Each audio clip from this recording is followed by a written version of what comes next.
This dude on the saxophone is the man. This is a cool shot.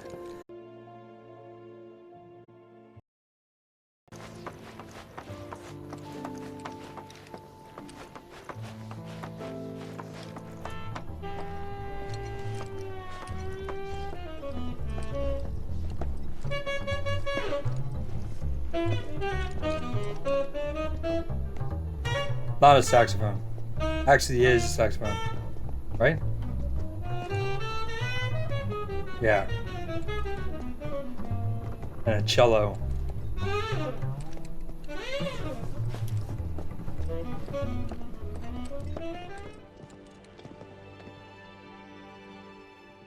I thought we could just pick up where we left off, like nothing had changed. The two bunny rabbit But picture? I guess I was wrong.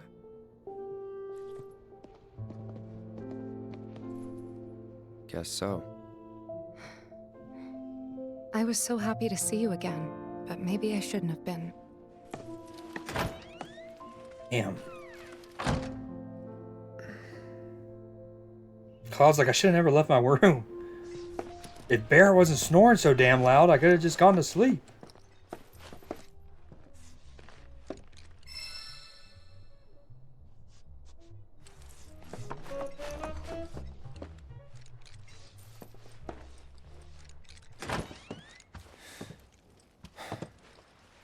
You two fight? No. We have enough problems as it is. Copy?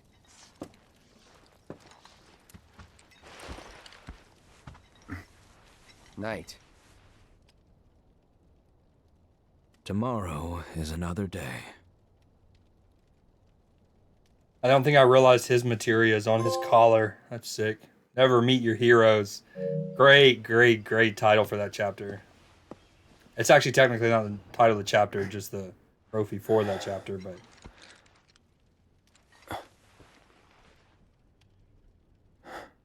Give me open world. Give me open world. Chapter 2.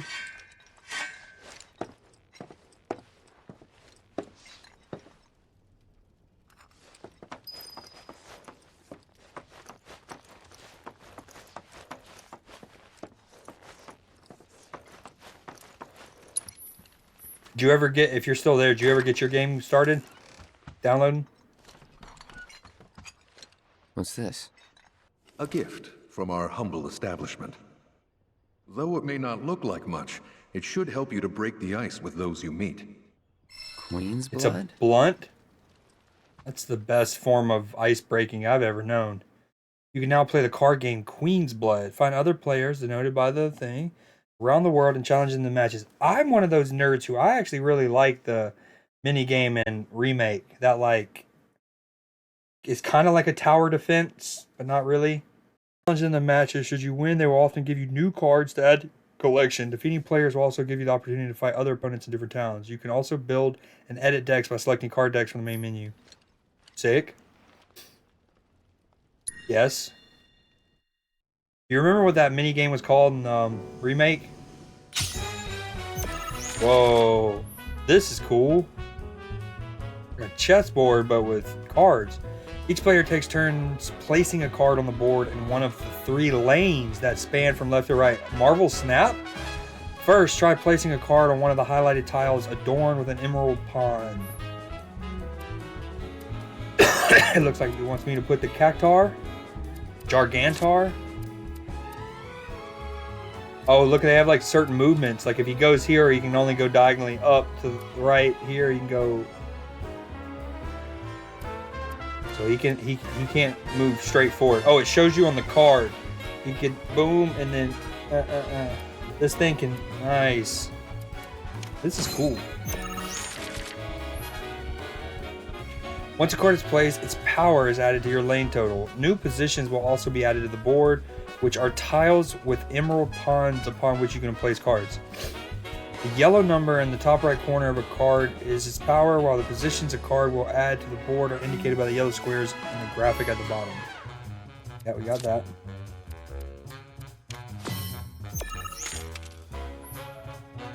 Next, place a card so that one of its yellow tiles overlaps with one of your existing positions.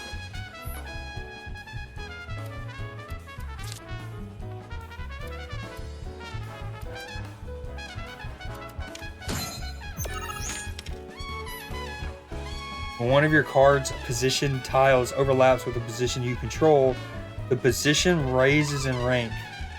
As there are 2 pawns on that tile now, that position is rank 2. Cards can only be placed on positions equal to or higher than their rank. That's probably the top left of the card. Yeah, it shows right. Okay. Thus, in order to play more powerful cards, you will need to raise the rank of each positions.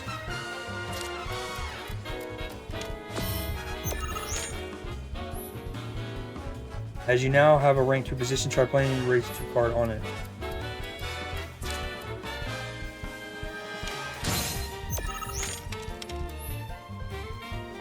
When one of your cards' positions overlaps with one of your opponents, you claim that position as yours. Note, however, that claiming a position will not raise its rank. What?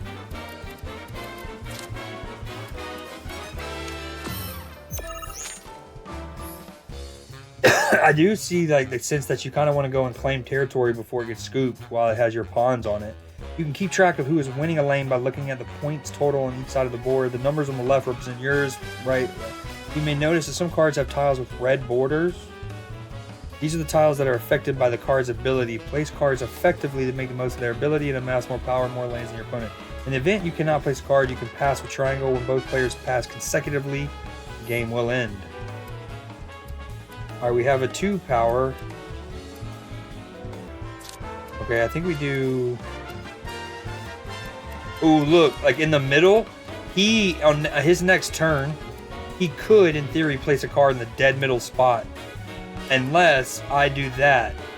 And then it turns green, and then I don't think he can play there next turn. Let's try that. Now I've captured that spot.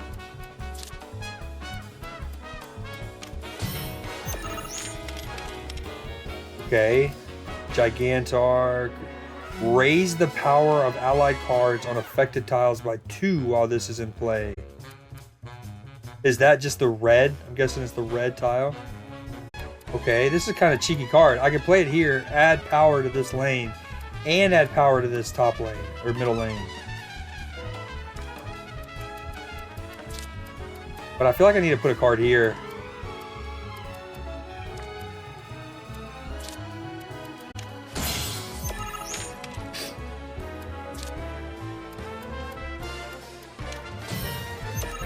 The power of allied cards on the... Okay. Oh, we need a 3. We need a 3 guy. Okay. So if I put that there, that gives that 3. Oh, you need that at least that much power in that lane. That's right. I think. That's not true, though. Because I'm putting 2 at the bottom. And that's letting me get a 3 slaughter.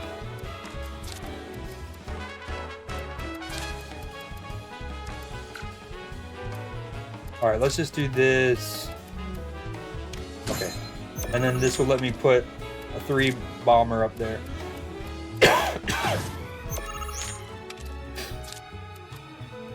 Ooh. And because it's the reds, look at that. Now, the bottom right is the opponent, so that's not good. Ooh, this is tricky. You can only put 1 there, 2.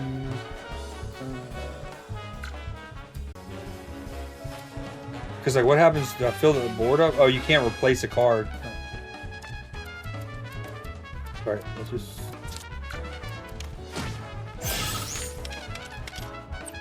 There's nowhere else to play. What happens? Oh, he wins. You can't replace cards on the board.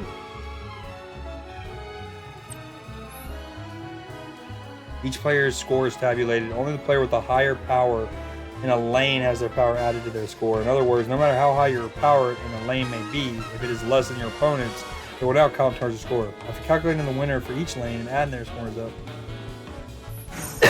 So I guess technically, if you win, it's not exactly like Snap, where it's entirely based on winning 2 of the 3 lanes. Because as I was about to allude to, you can win one lane, lose the other two, but if you have more points in that lane than they do combined in the other two, you'll win. You can add more cards to your collection by winning them off players or purchasing booster packs from shops in your quest to amass cards. Best player on the planet. You know it. New Queen's Blood awaits your challenge.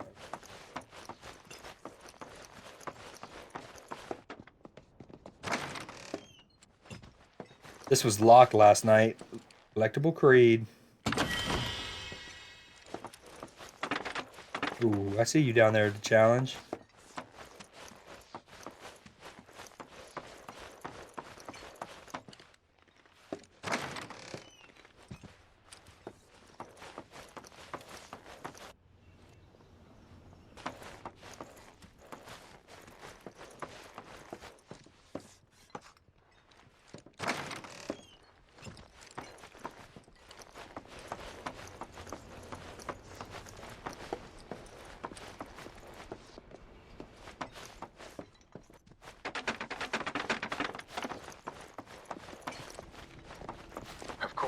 This is only the most recent in a series of crises. Multiple reactor bombings, followed by the fall of the Sector 7 plate, culminating in this unprecedented destruction, caused by a massive tornado which swept through Sectors 0, 1, and 2. After a briefing with Shinra investigators, Mayor Domino released a statement, declaring the tornado to be, quote, weather warfare, perpetrated by the infamous insurgent group known as Avalanche. The administration also suspects the involvement of Wutai, and has begun investigations into the matter. Of course, this is only the most recent in a series of crises. Multiple reactor bombings, followed by the fall of the Sector 7 plate, culminating in this unprecedented destruction, caused by a massive tornado which swept through Sectors 0, 1, and 2. After a briefing with Shinra investigators... Good morning, sir. I must apologize for not introducing myself to you earlier. I'm Broden, the owner of this inn. Your companions have all stepped out. Oh, but Barret left a message he wanted me to pass along to you. You missed roll call, soldier boy. Luckily, you're on leave for the day. Don't waste it, though. Get your equipment checked ASAP. Sound advice? Perhaps a trip to the arms dealer is in order? Good idea. By the way, Cloud, do you have any folios on you? Yeah. In that case, you might also want to pay a visit to Magnata Books. They have stores all over, but the first official one was built here in Kalm. And their resident scholars are remarkably talented. If you want to unlock the true potential of your folios, you should go see them. The first customization is always free.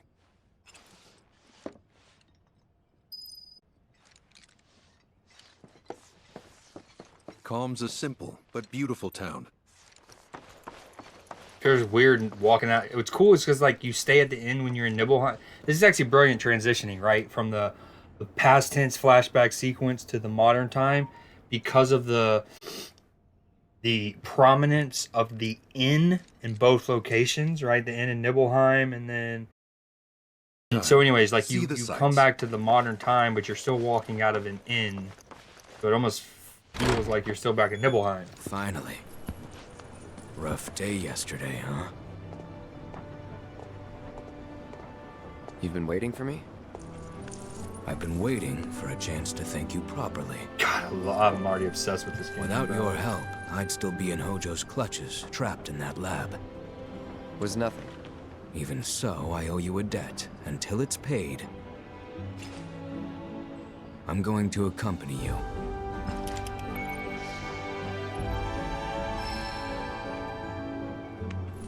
Okay, we love it.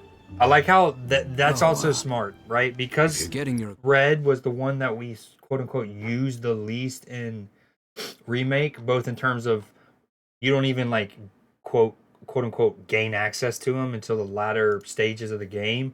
And then even then it's in a limited capacity. So I love that the first one that they're like giving us in this capacity is him. Equipment checked. Have them check mine while you're at it. Sure thing.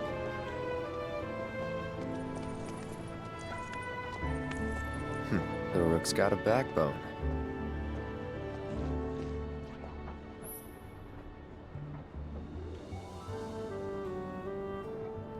Oh, I like that.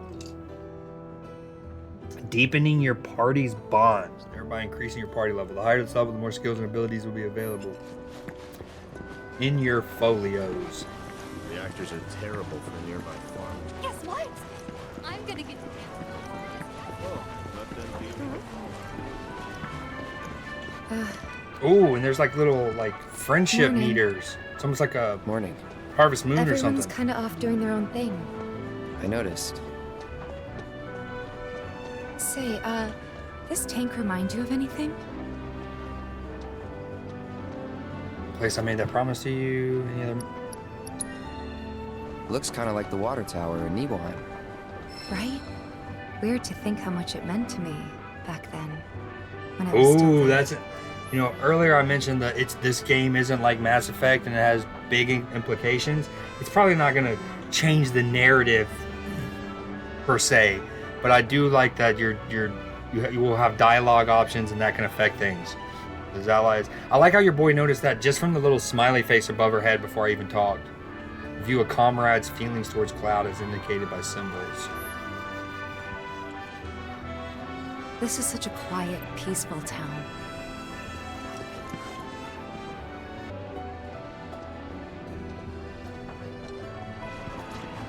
It took me long Oh, enough, hey. but I finally went and got myself a cat. He's so cute. My camera roll's filling up. I feel that.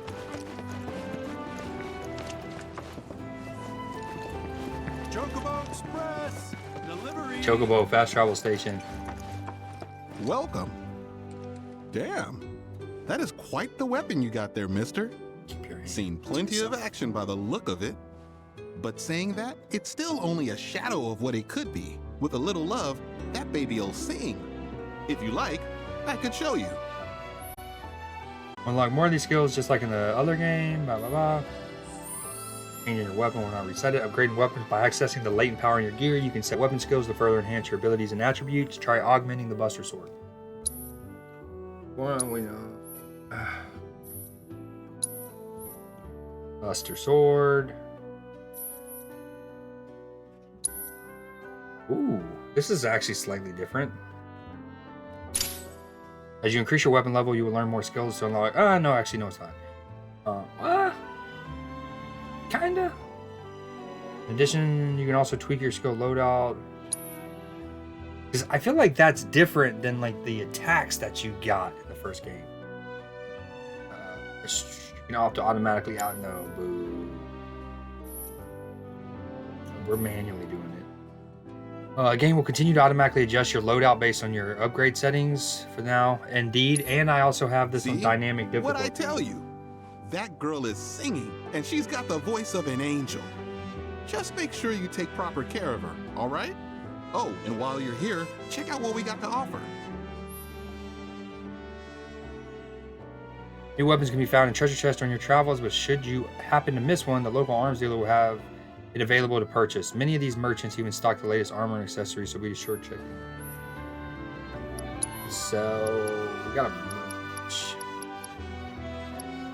of mega potions, but they're not listed here. I love the look of the Phoenix down in this game. That is badass. The Phoenix feather as like a quill. I'm always reluctant to buy this kind of stuff because I feel like the next mission, you're gonna get to a chest and it's gonna give you a better one. But honestly, that wasn't the case in Remake. I honestly think it's kind of like you buy these, you should buy these. You take care of that weapon now. Each weapon comes with a distinct ability, which can be used when the weapon is equipped. That's kind of what I was referring to. Using this ability repeatedly or meeting its proficiency bonus conditions will increase your proficiency. Max out this proficiency to use said ability even when you do not have its corresponding weapon equipped, just like in Remake. Check an ability's proficiency bonus via material and equipment in the main menu.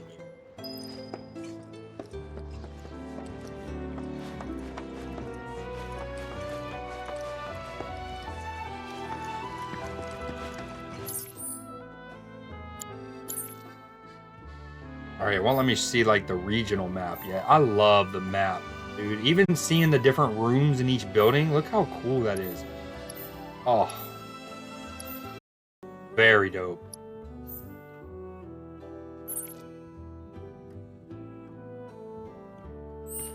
Our candy uses locally produced cherries and chocolate. Wait, did I say it was level 15? So you start the game as a level 40, even though you're a younger Cloud and like less experienced. Which made sense because in Final Fantasy VII Remake, I'm pretty sure level 40 was the cap. Then when you actually pick up in present day, we're level 15?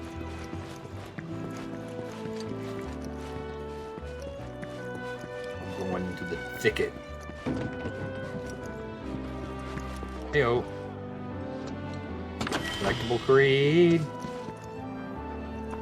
Of course, this is only the most recent in a series of crises. Multiple reactor bombings, followed by the fall of the Sector 7 plate, culminating in this unprecedented destruction, caused by a massive tornado. Welcome! New around here, I take it? After a briefing with Shinra investigators, Mayor Domino released a... Want a drink? A little early, but... Look who it is. You up already?